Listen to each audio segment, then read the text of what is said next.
और बच्चों क्या हालचाल है। तो बच्चों आज हम स्टार्ट कर रहे हैं हमारा नया chapter cell the unit of life. और बच्चों ये जो सेल है वो क्या होता है, cell is the basic unit of life. और बच्चों सेल की स्टडी जो होती है उसको हम बोलते हैं सेल बायोलॉजी। सेल की complete study including cell structure, function, cell division, तो इन सबको इंक्लूड करके बच्चों बोलते हैं सेल बायोलॉजी। और यदि हम सिर्फ स्ट्रक्चरल फंक्शनल स्टडी की बात कर रहे हैं तो उसको बोलते हैं बच्चों साइटोलॉजी, यानी साइटोलॉजी में सेल डिवीज़न जो है उसको इंक्लूड नहीं करते हैं। तो बच्चों इस चैप्टर को हम डिटेल में स्टार्ट करें उससे पहले एक बार देखते हैं इंडेक्स कि इस चैप्टर में हम क्या क्या पढ़ने वाले हैं। तो बच्चों हम पढ़ेंगे व्हाट इज़ सेल, सेल क्या होता है, सेल का हिस्टोरिकल अकाउंट जो है वो हम देखेंगे यहाँ पर। उसके बाद में सेल थ्योरी क्या होती है, सेल थ्योरी किसने दिया है और क्या क्या पॉइंट्स हैं इसके। देन हम पढ़ेंगे cell, different type of cells on the basis of their size, और उनके शेप क्या क्या होते हैं वो हम देखेंगे। टाइप्स ऑफ सेल, जो प्लांट सेल, एनिमल सेल है उनके बारे में हम पढ़ेंगे। प्रोकैरियोट, यूकैरियोट सेल के बारे में पढ़ेंगे। प्रोटोप्लाज्म क्या होता है वो देखेंगे। और स्ट्रक्चर ऑफ यूकैरियोटिक सेल, इसमें हम पढ़ेंगे सेल वॉल के बारे में, cell membrane, Golgi body, endoplasmic reticulum, Golgi body, lysosome, microbodies, mitochondria, plastid, ribosome, cytoskeleton, centriole, cilia flagella और न्यूक्लियस के बारे में।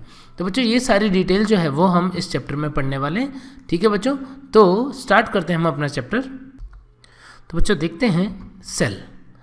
बच्चों सेल क्या होता है, cell is the structural and functional unit of organism. कोई भी ऑर्गेनिज्म है उसके अंदर जो स्ट्रक्चरल और फंक्शनल यूनिट है बच्चों वो सेल होता है। And cell is considered as fundamental unit of life. तो बच्चों सेल की डिस्कवरी के रिलेटेड हम थोड़े से पॉइंट देखते हैं, हिस्टोरिकल अकाउंट्स।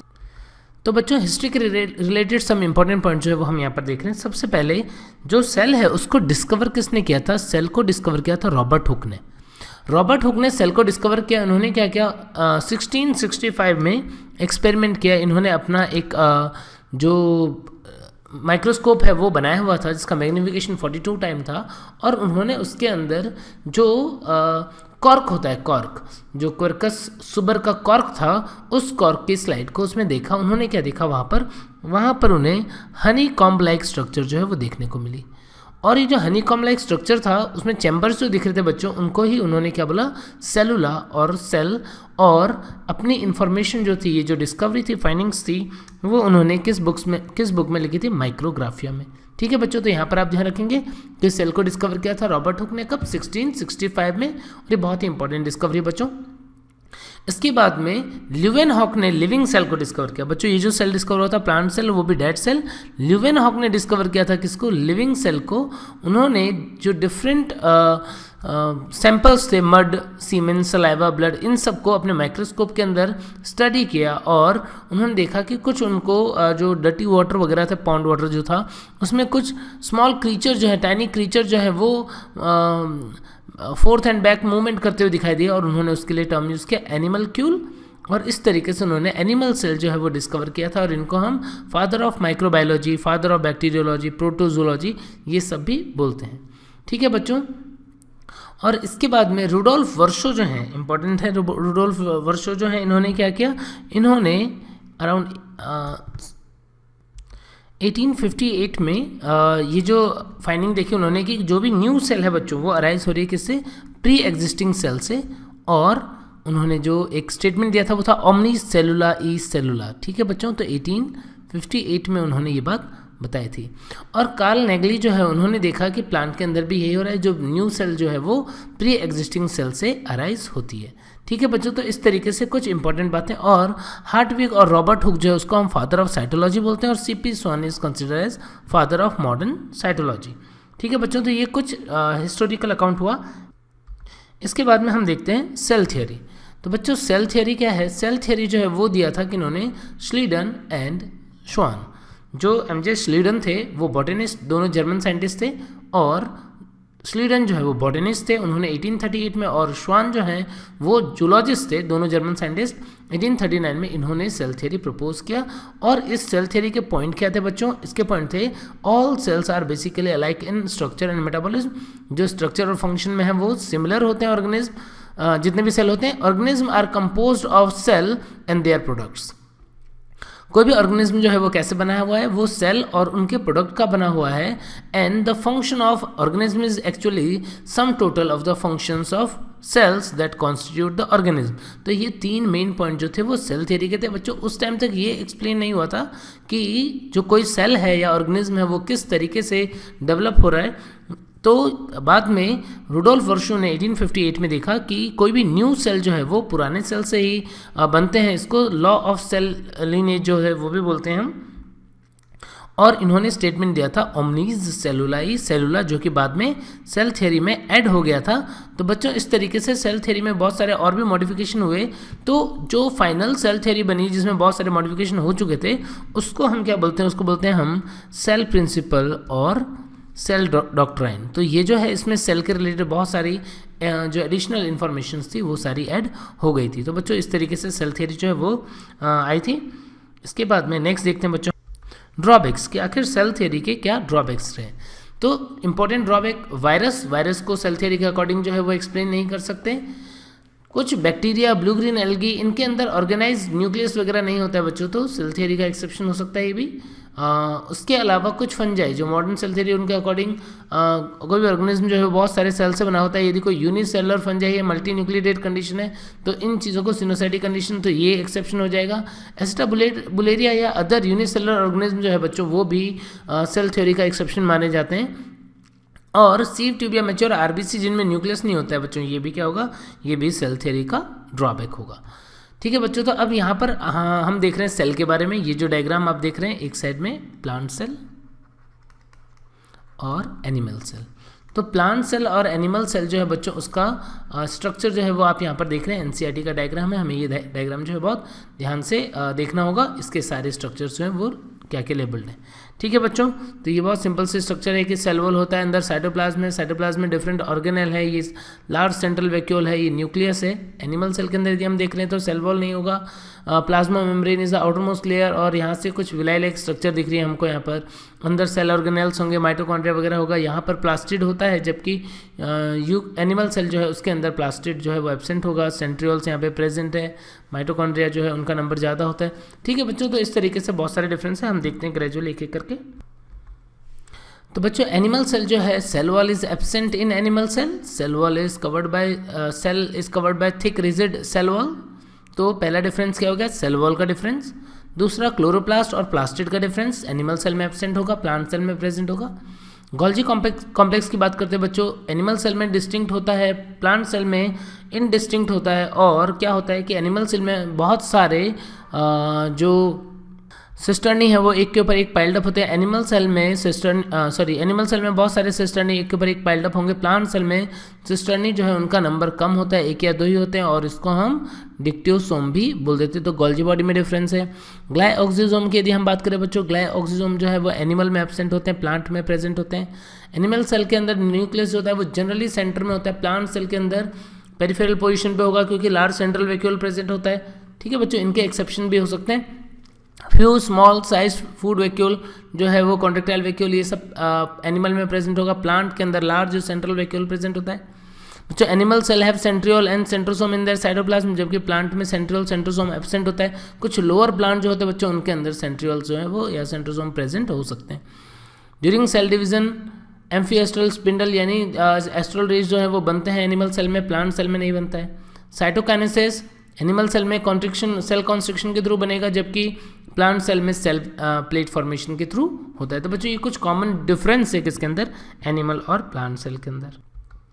बच्चों आप देखते हैं साइज के अकॉर्डिंग सेल जो है वो डिफरेंट टाइप के होते हैं। बच्चों जैसे कि आप यहाँ पर देख पा रहे हैं, एक टिपिकल यूकैरियोटिक सेल जो है 10 to 20 माइक्रोमीटर है।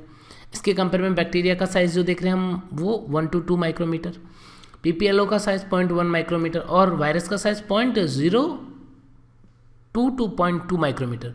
तो बच्चों ये कुछ एनसीईआरटी के अंदर जो कंपैरिजन दिया हुआ है डिफरेंट सेल का वो है। उसके अलावा हम देखते हैं लॉन्गेस्ट सेल कौन सी है बच्चों, लॉन्गेस्ट सेल है नर्व सेल, जिराफ की nerve cell, more than 1 metre long. Longest cell in egg of ostrich, ostrich egg जो है वो सबसे लार्जेस्ट सेल होगा। स्मॉलेस्ट सेल क्या होगा बच्चों, पीपीएल होगा। स्मॉलेस्ट प्लांट सेल या स्मॉलेस्ट सेल और ऑर्गेनिज्म जो है वो mycoplasma. And largest plant cell बच्चों एसिटाबुलेरिया, लॉन्गेस्ट प्लांट सेल जो है वो रैमी फाइबर होते हैं। बच्चों CCMB एक होता है centre for cellular and molecular biology, ये कहाँ पे सिचुएटेड है? ये हैदराबाद में, ये एक जनरल नॉलेज की बात है। ठीक है बच्चों। डिफरेंट शेप की बात कर रहे हैं। RBC जो होता है वो कैसा राउंड होता है, बाइकॉनकेव होता है। WBC अमीबॉइड शेप का होगा। एपिथेलियल सेल जो होते हैं कॉलमनर एपिथेलियम, वो लॉन्ग और नैरो होती हैं। नर्व सेल की यदि हम बात करें यहाँ पे ब्रांच्ड स्टार लाइक जो है वो लॉन्ग सेल्स। और ट्रैकेड की यदि हम बात करें, ट्रैकेड जो है वो इलोंगेटेड है, इसको भी हम लॉन्ग बोल सकते हैं। और म्यूजोफिल सेल जो होता है बच्चों राउंड या ओवल टाइप का होता है। तो ऐसे डिफरेंट शेप जो है वो भी होते हैं सेल। बच्चों 2 types of cells are, main जो 2 टाइप हैं यदि हम सेल को उनके सेल ऑर्गेनेल, साइटोस्केलेटन और न्यूक्लियर ऑर्गेनाइजेशन के बेसिस पे, मेनली उसमें भी क्या न्यूक्लियस का ऑर्गेनाइजेशन जो है उस बेसिस पे यदि हम डिवाइड करें तो सेल होते हैं prokaryotic cell and eukaryotic cell. बच्चों प्रोकैरियोटिक सेल और यूकैरियोटिक सेल में हम बहुत सारे डिफरेंस देखते हैं एक करके। Prokaryotic cell cell wall present और एब्सेंट, जनरली तो प्रेजेंट होता है, एब्सेंट। यूकैरियोटिक में भी बात करें तो cell wall present, absent, but difference होगा बच्चों किसमें? बच्चों यहाँ पर ही जो प्रोकैरियोटिक सेल है उसके इंपॉर्टेंट फीचर जो है वो भी हम साथ में डिस्कस करते जाएंगे कि प्रोकैरियोटिक सेल जो होता है उसका सेल वॉल प्रेजेंट है। और बैक्टीरिया के अंदर सेल वॉल जो होता है वो जनरली किसका बना होता है? जनरली वो बना होता है किसका? म्यूकोपॉलीसेकेराइड। ठीक है बच्चों, cell wall is made up of mucopolysaccharide और पेप्टाइडोग्लाइकन, इसको हम पेप्टाइडोग्लाइकन भी बोलते हैं। ठीक है बच्चों, तो आप ध्यान रखेंगे। इसके अलावा यदि मैं बात करूं कि प्रोकैरियोटिक सेल जो है उनकी सेल वॉल के ऊपर एक और भी लेयर होती है। प्रोकैरियोटिक सेल के अंदर सेल वॉल के ऊपर एक लेयर होती है बच्चों ये म्यूकोपॉलीसेकेराइड की, उसको बोलते हैं हम ग्लाइकोकैलिक्स। यानी इन prokaryotic cell a layer of slimy substance or a thick substance is present outside the cell wall, that is glycocalyx। और glycocalyx जो है बच्चों ये 2 फॉर्म में हो सकता है, ये या तो स्लाइम लेयर के फॉर्म में होता है या फिर ये कैप्सूल की फॉर्म में होता है। तो प्रोकैरियोटिक सेल के अंदर ग्लाइकोकैलिक्स जो है वो स्लाइम लेयर या कैप्सूल की फॉर्म में हो सकता है। स्लाइम लेयर जो होता है वो स्लाइमी लेयर, स्टिकी लेयर होता है, वो कॉलोनी फॉर्मेशन में हेल्प करता है। जबकि कैप्सूल जो होता है वो थिक हार्ड लेयर होता है बच्चों, जो कि बैक्टीरिया को एंटीबायोटिक से बचाता है। यानी एंटीबायोटिक नहीं, सॉरी बच्चों, होस्ट ऑर्गेनिज्म के इम्यून सिस्टम या WBC से बचाता है। ठीक है, यानी यदि कोई कैप्सुलेटेड बैक्टीरिया का इन्फेक्शन किसी ऑर्गेनिज्म में हुआ तो हो सकता है कि वो WBC से बच जाए, और कैप्सूल जो है उसके लिए एक डिफेंस मैकेनिज्म का काम करता है। तो सेल वॉल के ऊपर ग्लाइकोकैलिक्स का ऐसा लेयर प्रोकैरियोट में होता है, जबकि यूकैरियोट में ऐसा लेयर नहीं होता है, उसमें अलग टाइप का होता है। फिर prokaryotic cell is single membrane system, क्योंकि यहाँ पर एक न्यूक्लियर मेम्ब्रेन है, जबकि यूकैरियोट में हम क्या देखते हैं? यहाँ पर एक प्लाज्मा मेम्ब्रेन ही है, जबकि यूकैरियोट में हम देखते हैं कि प्लाज्मा मेम्ब्रेन के अलावा ऑर्गेनेल के मेम्ब्रेन जो है वो भी प्रेजेंट होते हैं, जैसे न्यूक्लियर मेम्ब्रेन हुआ या फिर माइटोकॉन्ड्रिया का मेम्ब्रेन हुआ, क्लोरोप्लास्ट का मेम्ब्रेन हुआ। इसीलिए यूकैरियोटिक सेल को डबल मेम्ब्रेन सिस्टम बोलते हैं। थर्ड डिफरेंस देखें बच्चे कि सेल मेम्ब्रेन जो है उसके ऊपर रेस्पिरेटरी एंजाइम प्रेजेंट होते हैं, और यूकैरियोट में तो क्या होता है? Respiratory enzymes mainly matrix mitochondria के अंदर प्रेजेंट होते हैं, तो इसीलिए माइटोकॉन्ड्रिया प्रेजेंट। मिजोजोम, ये जो रेस्पिरेटरी एंजाइम जो है वो जिस फोल्डिंग पे प्रेजेंट होते हैं उन फोल्डिंग्स को हम मिजोजोम बोलते हैं। तो प्रोकैरियोट में मिजोजोम होगा, यूकैरियोट में मिजोजोम नहीं होगा। साइटोप्लाज्म के अंदर मेम्ब्रेन बाउंड ऑर्गेनेल जो होते हैं वो एब्सेंट होते हैं, जबकि यूकैरियोट में membrane bound organelle like ER, mitochondria, Golgi body, lysosome, centrosome, ये सब प्रेजेंट होते हैं। प्रोकैरियोट के अंदर जो राइबोसोम होता है बच्चों वो 70S टाइप का होता है। यूकैरियोट में दोनों होते हैं, 80S साइटोप्लाज्म में और 70S जो होता है वो with in mitochondria and chloroplast present होता है। प्रोकैरियोट में बच्चों साइटोप्लाज्मिक स्ट्रीमिंग नहीं होती है, जबकि यूकैरियोट के अंदर साइटोप्लाज्मिक स्ट्रीमिंग या साइक्लोसिस जो है वो प्रेजेंट होता है। फोटोसिंथेटिक लैमेली थाइलेकॉइड जो होता है वो साइटोप्लाज्म में फ्रीली प्रेजेंट होता है, जहाँ पे मेम्ब्रेन के ऊपर पिगमेंट्स के ग्रुप लगे होते हैं जो फोटोसिंथेसिस में हेल्प करते हैं। जबकि यदि हम बात करते हैं यूकैरियोट में, तो यूकैरियोट के अंदर फोटोसिंथेटिक ऑर्गेनिज्म में क्लोरोप्लास्ट प्रेजेंट होता है, जहाँ पे फोटोसिंथेसिस होता है। Sap vacuoles are absent gas vacuoles में occur, while sap vacuoles are common in animals और eukaryotic cell. Transcription and translation occurs in cytoplasm. Prokaryote में क्या है बच्चों? न्यूक्लियर मेम्ब्रेन नहीं होता है, जो DNA है वो साइटोप्लाज्म में ही है, वहाँ पर ही ट्रांसक्रिप्शन होगा, वहीं ट्रांसलेशन होगा। जबकि यूकैरियोट में क्या होता है बच्चों? ट्रांसक्रिप्शन तो न्यूक्लियस के अंदर होता है, क्योंकि DNA न्यूक्लियस के अंदर है, तो RNA वहाँ पर ही बनेगा, और जो प्रोटीन सिंथेसिस है बच्चों वो कहाँ पर होता है? वो साइटोप्लाज्म में होता है। तो बिल्कुल ऐसे यहाँ पे प्रोटीन सिंथेसिस दोनों में क्या, यहाँ पे क्या होगा, साइटोप्लाज्म में होगा, यहाँ पर साइटोप्लाज्म में तो होगा ही, साथ में माइटोकॉन्ड्रिया और प्लास्टिड जो होते हैं उनके अंदर भी होता है। Cytoskeleton absent, cytoskeleton, microtubule, microfilament, intermediate filament, ये यूकैरियोट में प्रेजेंट होता है। बच्चों nuclear material is not enclosed bye nuclear envelope directly present in cytoplasm, it is called nucleoid और जीनोफोर। बच्चों न्यूक्लियोइड भी बोलते हैं और इसी का नाम है जीनोफोर। तो ये प्रोकैरियोट में प्रेजेंट होगा। यूकैरियोट में जो जेनेटिक मटेरियल होता है वो न्यूक्लियस के अंदर प्रेजेंट होता है। प्रोकैरियोट में न्यूक्लियोलस नहीं होगा, यूकैरियोट में न्यूक्लियोलस होगा। DNA is enclosed, DNA is closed and circular and without histone protein. Polyamines में भी present at the place of histone. मतलब क्या है बच्चों कि जो प्रोकैरियोटिक डीएनए होता है वो डबल स्ट्रैंडेड होता है, सर्कुलर होता है, नेक्ड होता है और जी सीरीज होता है। तो ये प्रॉपर्टी है प्रोकैरियोटिक जेनेटिक मटेरियल की, double stranded, circular, naked and G series. Double stranded DNA double stranded होता है उस तरीके से। सर्कुलर वो एक रिंग की फॉर्म में प्रेजेंट होता है और उसके ऊपर स्टोन नहीं होता है, इसलिए हम उसको क्या बोल रहे हैं, नेकेड। और गुआनिन साइटोसिन रिच होता है। जबकि यदि हम यूकैरियोट के अंदर बात करें तो अपोजिट होगा, सिंगल स्ट्रैंडेड होगा, लीनियर होगा, स्टोन प्रेजेंट होगा और एटी रिच होगा। ठीक है बच्चों। DNA occurs in cytoplasm only. यहाँ पर डीएनए जो है वो न्यूक्लियस में भी और साइटोप्लाज्म में, माइटोकॉन्ड्रिया और क्लोरोप्लास्ट के अंदर होता है। प्लाज्मिड एंड पिलाई occurs in many prokaryote. Prokaryote के अंदर प्लाज्मिड होते हैं बच्चों और पिलाई जो होता है वो प्लाज्मा मेम्ब्रेन का आउटग्रोथ है जो सेल वॉल से बाहर निकल जाता है किसके अंदर, प्रोकैरियोट के अंदर। यानी सपोज ये सेल वॉल है तो प्लाज्मा मेम्ब्रेन जो है वो सेल वॉल को क्रॉस करके ऐसे बाहर निकल जाता है, इसको हम पिलाई बोलते हैं। पिलाई दो टाइप के होते हैं बच्चों यहाँ पर प्रोकैरियोट के अंदर, शॉर्ट पिलाई और उसको हम बोलते हैं फिम्ब्री।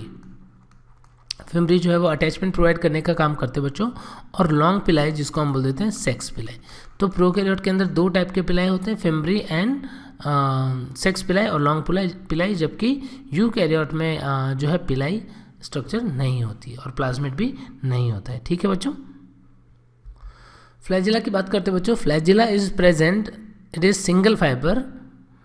बच्चों जो प्रोकैरियोटिक फ्लैजिला होता है वो सिंगल फाइबर होता है, उसके अंदर जो कंडीशन होती है बच्चों वो हम ऐसे नहीं बोल सकते, वो सिंगल ही है, सिंगल फाइबर और सिंगल रॉड लाइक। यहाँ पर प्रोटीन जो होते हैं जैसे यूकैरियोट में एक ट्यूबुलिन प्रोटीन जो एक जो माइक्रोट्यूब्यूल होता है उसमें 13 ट्यूबुलिन प्रोटीन होते हैं, यहाँ पर 4+4 जितने ट्यूबुलिन प्रोटीन जो होते हैं या फ्लैजिलिन प्रोटीन जो होते हैं वो प्रेजेंट होते हैं। यानी यहाँ पर फ्लैजिलिन प्रोटीन होगा, यहाँ पर ट्यूबुलिन प्रोटीन होगा, यहाँ पर 9+2 अरेंजमेंट होगी, यहाँ पर single rod like arrangement present होगी। बच्चों ये फ्लैजिला जो मूव करते हैं ये रोटेटरी मूवमेंट करते हैं। जो प्रोकैरियोटिक फ्लैजिला होता है उसके अंदर मूवमेंट कैसे होती है, रोटेटरी मूवमेंट होती है। जबकि यूकैरियोट के अंदर जो मूवमेंट होती है बच्चों वो रोटेटरी नहीं बल्कि अंडुलेटिंग और स्वीपिंग मूवमेंट होती है।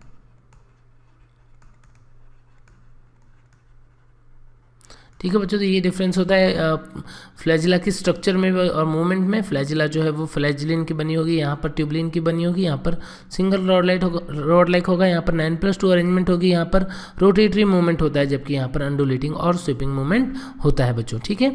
तो और कुछ example, bacteria, blue green algae, mycoplasma, ये प्रोकैरियोट है। और यूकैरियोट जो है जितने प्रोटिस्टा से लेकर के एंजियोस्पर्म और मैमिलिया तक वो सब यूकैरियोट है। ठीक है बच्चों। तो ये देखा हमने important difference between prokaryote and eukaryotic cell. तो बच्चों अब हम पढ़ेंगे स्ट्रक्चर ऑफ यूकैरियोटिक सेल कि यूकैरियोटिक सेल जो है वो कैसी होती है। बच्चों यूकैरियोटिक सेल जो होते हैं टू एनवेलप सिस्टम है और प्रोटिस्टा से लेकर के Plantae Animalia, protista, fungi, Plantae Animalia, ये चारों किंगडम जो है उसमें यूकैरियोटिक सेल होते हैं। और सब सेलुलर कंपोनेंट जो होते हैं वो cell wall, plasma membrane, cytoplasm, उसके अंदर mitochondria, chloroplast, Golgi body, ER, nucleus, cytoskeleton, lysosome, ऐसे सब डिफरेंट ऑर्गेनेल जो है वो प्रेजेंट होते हैं। एक बार हम देखते हैं इसका कंप्लीट स्ट्रक्चर के आखिर सेल में कौन कौन से स्ट्रक्चर आते हैं। तो बच्चों सेल के अंदर सेल वॉल होता है और सेल वॉल के अलावा जो सेल वॉल होता है और सेल वॉल के अलावा बच्चों बाकी जो भी पार्ट होता है वो क्या है, वो है प्रोटोप्लास्ट। यानी सेल वॉल के अलावा जो भी है वो प्रोटोप्लास्ट है। प्रोटोप्लास्ट में क्या क्या आते हैं बच्चों, प्रोटोप्लास्ट में आते हैं protoplasmic membrane, cytoplasm and nucleus. ठीक है बच्चों, तो प्रोटोप्लाज्मिक मेम्ब्रेन का मतलब क्या हो गया, सेल मेम्ब्रेन हो गया। और साइटोप्लाज्म, बच्चों साइटोप्लाज्म जो है उसको हम दो पार्ट में डिवाइड कर सकते हैं, हाइलोप्लाज्म। हाइलोप्लाज्म क्या है एक्चुअल में, जो मैट्रिक्स होता है वो होता है हाइलोप्लाज्म। हाइलोप्लाज्म का मीनिंग है यहाँ पर जो साइटोप्लाज्म का मैट्रिक्स है वो। और साइटोप्लाज्मिक ऑर्गेनेल, सेल ऑर्गेनेल जो होते हैं बच्चों, वो सेल ऑर्गेनेल कौन कौन से होते हैं, कोई भी सेल के अंदर, यूकैरियोटिक सेल के अंदर वो होते हैं plastid, mitochondria, ER, Golgi body, lysosome, ribosome, microbodies. ठीक है बच्चों, इसके अलावा साइटोस्केलेटन और अदर सब्सटेंस जो हुए इसके अलावा, उनको हम बोल देते हैं बच्चों ड्यूटोप्लाज्म। यानी जो हाइलोप्लाज्म है उसके अंदर जो मेटाबॉलिक सब्सटेंस होते हैं वो होते हैं ड्यूटोप्लाज्म। और बच्चों ड्यूटोप्लाज्म में क्या आएंगे, ड्यूटोप्लाज्म का मतलब है मेटाबॉलिकली इनएक्टिव सब्सटेंस, मीन जो स्टोर सब्सटेंस टाइप के होते हैं, कार्बोहाइड्रेट, फैट, लिपिड, ऑयल, इन सब का जो स्टोर मटेरियल होगा, रिजर्व मटेरियल होगा। उसके अलावा एक्सक्रीटरी प्रोडक्ट लाइक गम, ऑयल, एल्कलॉइड, लेटेक्स, ये सब। और secretory substance like enzyme, nectar, ये सब जो है वो साइटोप्लाज्म में प्रेजेंट होते हैं। ठीक है बच्चों, अब देखते हैं हम सेल वॉल के बारे में डिटेल में। तो बच्चों सेल वॉल जो है वो क्या होता है, it is the outer most layer, rigid and dead layer, protective layer in plant. Plant में होता है बच्चों, और किस में होगा, plant cell, majority of prokaryotes and fungi, इनके अंदर ये प्रेजेंट होते हैं। और जनरली यदि हम प्लांट की बात करते हैं तो सेलुलोजिक होगा बच्चों, लेकिन यदि हम बात करें फंजाई की तो फंजाई में ये काइटिन का बना होता है। काइटिन जो होता है वो एन एसिटाइल ग्लूकोज एमीन जो है उसका पॉलीमर होता है, होमोपॉलीमर। और बैक्टीरिया और ब्लू ग्रीन एल्गी में किसका बना होता है, पेप्टिडोग्लाइकन या म्यूकोपॉलीसेकेराइड जो है उसका बना होता है। ठीक है बच्चों, पेप्टिडोग्लाइकन। केमिकल कंपोजिशन की बात कर रहे हैं बच्चों कि आखिर केमिकल कंपोजिशन क्या होता है इसका, तो इसके अंदर माइक्रोफाइब्रिल्स होते हैं बहुत सारे जो सेलुलोज के बने होते हैं। उसके अलावा हेमीसेलुलोज यानी सेलोज, हेमीसेलुलोज, पेक्टिन। ठीक है बच्चों, और वाटर, देन लिपिड, प्रोटीन्स, ठीक है, एंड अदर डिपोजिशन। तो ये सब इसका कॉन्स्टिट्यूएंट होता है। तो इसमें सबसे मेन क्या होगा, सेलुलोज। सेलुलोज जो होता है वो आपको पता है ग्लूकोज का पॉलीमर है। बहुत सारे ग्लूकोज जो हैं वो ग्लाइकोसाइडिक बॉन्ड से अटैच होकर के क्या बनाते हैं, सेलुलोज बनाते हैं। और सेल 2000 to 6000 ग्लूकोज जो है वो एक सेलुलोज बनेगा। सेलुलोज के बहुत सारे मॉलिक्यूल जो हैं वो आपस में बाइंड होकर के या बंडल बनाते हैं, उसको हम मिशेल बोलते हैं। उससे माइक्रोफाइब्रिल बनते हैं और बच्चों बहुत सारे माइक्रोफाइब्रिल जो है वो मैक्रोफाइब्रिल का फॉर्मेशन करते हैं। तो इस तरीके से ये सेलुलोजिक माइक्रोफाइब्रिल जो है वो एक फ्रेमवर्क बनाता है किसके लिए, सेल वॉल के लिए। और इसके बाद में इसके अंदर डिपोजिशन होता है मैट्रिक्स का। तो वो मैट्रिक्स जो बनता है वो पेक्टोज, हेमीसेलुलोज, वाटर, इन लिपिड, प्रोटीन, इन सब का बनता है बच्चों। तो यहाँ पर क्या होता है, पेक्टिन जो होता है वो ग्राउंड सब्सटेंस बनाने का काम करता है। हेमीसेलुलोज जो होता है वो माइक्रोफाइब्रिल्स को आपस में कनेक्ट करता है। ठीक है बच्चों, और इसके अलावा वाटर, तो वाटर की यदि हम बात करें बच्चों तो क्या होता है कि वाटर जो है वो मैट्रिक्स बनाने में इंपॉर्टेंट रोल प्ले, और बहुत ही स्मॉल अमाउंट में लिपिड और प्रोटीन जो होते हैं बच्चों वो भी इसके अंदर प्रेजेंट होते हैं। ठीक है बच्चों, एक्सपांशन प्रोटीन जो इसके अंदर प्रेजेंट होता है वो सेल वॉल जब सेल ग्रोथ करते हैं उस टाइम पे उसको एक्सपांड करने में हेल्प करता है। ठीक है बच्चों, अब लेयर्स की बात करते हैं। सेल वॉल में कौन कौन सी लेयर होती है, मिडिल लैमेला होता है, primary cell wall, secondary cell wall and tertiary cell wall. कैसे होते हैं बच्चों, एक बार हम समझने की कोशिश करते हैं। सपोज बच्चों ये एक सेल है ए और इधर एक सेल है बी, तो इन दोनों सेल के बीच में ये जो लेयर बनती है बच्चों ये है मिडिल लैमेला।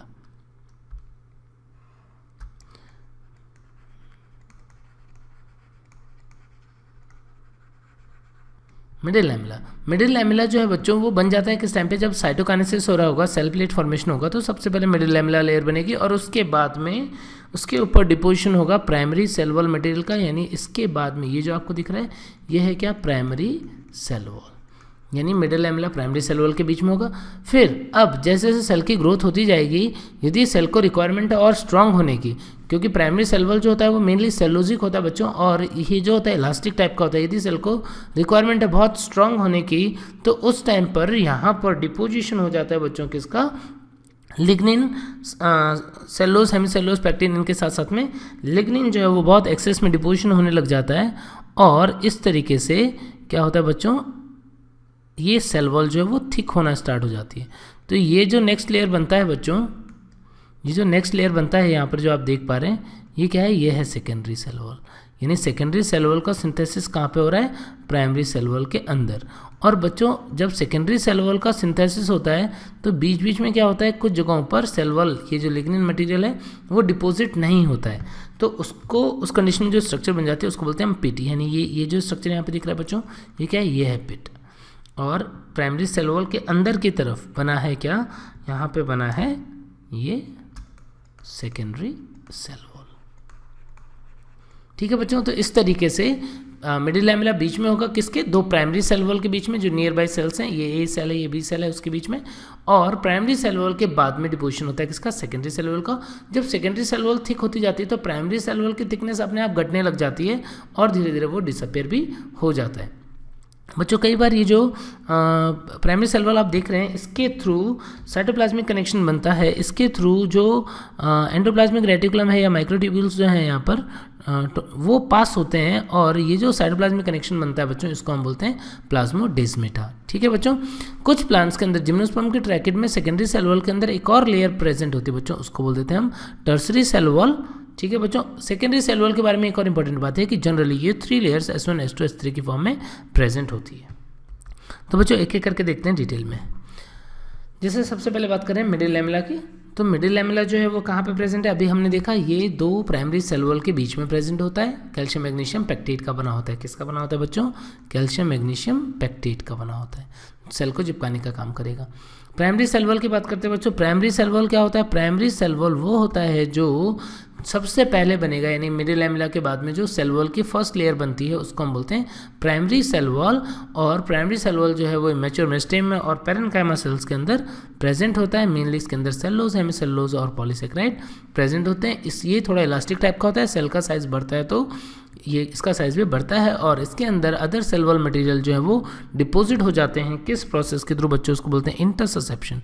तो इंटरससेप्शन प्रोसेस के थ्रू ये प्राइमरी सेल वॉल ग्रो कर जाता है। नेक्स्ट देखते हैं बच्चे secondary cell wall. Secondary cell wall क्या होता है, जब कोई प्लांट सेल जो है वो एनलार्ज होता है और उस टाइम पे उसका साइज़ बड़ा हो रहा है, फिर यदि उससे मजबूत और भी थिक और स्ट्रॉन्ग होने की ज़रूरत है तो उस टाइम पर इनके अलावा means primary cell wall material के अलावा lignin, suberin, cutin, calcium, silica, magnesium, ये सब भी डिपॉजिट होने स्टार्ट हो जाते हैं बच्चों। और इस तरीके से जो सेल वॉल बनती है वो ज़्यादा टफ स्ट्रांग होती है, उसको हम क्या बोल देते हैं सेकेंडरी सेल वॉल। और स्क्लेरेन्काइमा टिश्यू जो होते हैं बच्चों, उनके अंदर सेकेंडरी सेल वॉल प्रेजेंट होता है। और बच्चों टर्सरी सेल वॉल जो है वो, टर्सरी सेल वॉल में मेनली हेमिसेलुलोज और जाइलम्स प्रेजेंट होते हैं, और ये जिम्नोस्पर्म की ट्रैकेट्स में होता है। ठीक है बच्चों, अब इसके बाद कुछ इंपॉर्टेंट स्ट्रक्चर देख रहे हैं। पिट बच्चों, जैसे कि अभी हमने डायग्राम देखा था तो मैंने बताया आपको पिट क्या होता है। पिट होता है कि हमने देखा प्राइमरी सेल वॉल के ऊपर जब सेकेंडरी सेल वॉल का डिपोजिशन हुआ तो कुछ जगहों पर वो secondary cell wall material deposit नहीं हुआ और वहाँ पर एक डिप्रेशन जैसा रह जाता है, उसको ही हम बोलते हैं पिट। पिट दो टाइप का होता है, सिंपल पिट हो सकता है और बॉर्डर्ड पिट हो सकता है। देखते हैं बच्चों क्या होता है। जैसे कि बच्चों ये प्राइमरी सेल वॉल है और ये मिडिल लैमेला है। अब प्राइमरी सेल वॉल के ऊपर suppose secondary cell wall material का डिपोजिशन हो रहा है। यदि वो डिपोजिशन कुछ इस तरीके से हो कि यूनिफॉर्मली एक डिप्रेशन जो है वो बीच में बन जाए, यहाँ पर आप क्या देख रहे हैं कि ये जो डिप्रेशन बन रहा है वो यूनिफॉर्म, और जनरली क्या होता है बच्चों, जनरली ये जो डिप्रेशन होता है वो दोनों सेल में इस तरीके से होते हैं कि एक दूसरे के आमने सामने आ जाते हैं। इस तरीके का जो पिट बनेगा जिसका diameter through out the length एक जैसा है, इसको बोलते हैं हम बच्चों सिंपल पिट। ये जो पिट है इसको बोलेंगे हम सिंपल पिट। बच्चों यही डिपोजिशन यदि अलग तरीके से हो, जैसे कि यहाँ पर सपोज इतना गैप रहा, फिर इसके बाद में गैप जो है वो कम हो गया कुछ इस तरीके से, यानी जो सेल वॉल का डिपोजिशन हुआ वो इस तरीके से हो रहा है कुछ इस तरीके से। तो इस केस में आप क्या देख पा रहे हैं, इस केस में आप देख पा रहे हैं कि जो पिट बना उसका डायमीटर साइटोप्लाज्म की तरफ तो कम है, और जो मिडिल लैमेला या प्राइमरी सेल वॉल है, पिट मेम्ब्रेन भी बोलते हैं बच्चों इसको, ग्रेजुअली आपको पता है कि प्राइमरी सेल वॉल यहाँ पे डिसअपेयर हो जाएगी। तो इस टाइप का जो पिट होता है बच्चों, इसको बोलते हैं हम बॉर्डर्ड पिट। बॉर्डर्ड पिट जो है जनरली ट्रैकेट्स में जो है वो देखने को मिलता है, ठीक है बच्चों। और इसके अलावा क्या होता है कि जो बॉर्डर पिट होता है उसमें यहाँ पर एक सुबेरिन का बॉल लाइक स्ट्रक्चर भी होता है। सुबेरिन का एक बॉल लाइक स्ट्रक्चर जो है वो यहाँ पर प्रेजेंट होता है और इसको बोलते हैं बच्चों हम टोरस। ये स्ट्रक्चर जो होती है इसको बोलते हैं टोरस। और टोरस क्या करता है, टोरस वॉल्व का काम करता है ताकि वाटर का फ्लो जो है वो यूनिडायरेक्शनल रहे। तो इस तरीके से बच्चों सिंपल पिट और बॉर्डर्ड पिट जो है वो होते हैं। नेक्स्ट बच्चों देखते हैं प्लाज्मोडेस्माटा कि आखिर प्लाज्मोडेस्माटा क्या होता है। बच्चों प्लाज्मोडेस्माटा जो है वो साइटोप्लाज्मिक कनेक्शन है थ्रू सेल वॉल। यानी यहाँ पर जैसा कि हमने पहले भी बात की थी कि यहाँ पर एक सेल है, मान लो सपोज ए और ये बी है, तो इनके बीच में क्या होगा, इनके बीच में जो ईआर के थ्रू ट्यूब्यूल होंगे, डेस्मोट्यूब्यूल होंगे, वो पास कर जाएंगे एक सेल से दूसरे सेल में। तो इस स्ट्रक्चर को बच्चों हम क्या बोल देते हैं, इस स्ट्रक्चर को बोल देते हैं हम plasmodesmata, that is cytoplasmic connection और डेस्मोट्यूब्यूल के थ्रू ये कनेक्शन बन रहा है और इससे दो सेल के बीच में चीज़ों का एक्सचेंज जो है वो हो सकता है, ठीक है बच्चों। और बच्चों अब देखते हैं function of cell wall. Cell wall क्या काम कर रहा है, शेप प्रोवाइड करने का काम, प्रोटेक्शन, मैकेनिकल सपोर्ट का काम। It function as apoplast, transportation में सेल वॉल आपको पता है सेल वॉल परमिएबल होता है तो ये एपोप्लास्टिक ट्रांसपोर्टेशन में हेल्प करता है और even cell to cell connection में भी, ट्रांसपोर्टेशन में भी हेल्प करता है। It form skeletal framework of plant, provide mechanical support. यदि क्यूटिन और सुबेरिन का डिपोजिशन है तो ट्रांसपोर्टेशन रिड्यूस करेगा। And it is involve in the movement of metabolite in and out of the cell through plasmodesmata, ठीक है बच्चों। तो ये हो गया हमारा सेल वॉल के बारे में। तो बच्चों आज के लेक्चर में आपने सेल का कुछ बेसिक इन्फॉर्मेशन और सेल वॉल के बारे में पढ़ा है। अब इस लेक्चर को हम कंटिन्यू करेंगे नेक्स्ट लेक्चर में, तब तक आप पढ़ते रहिए, बाय बाय।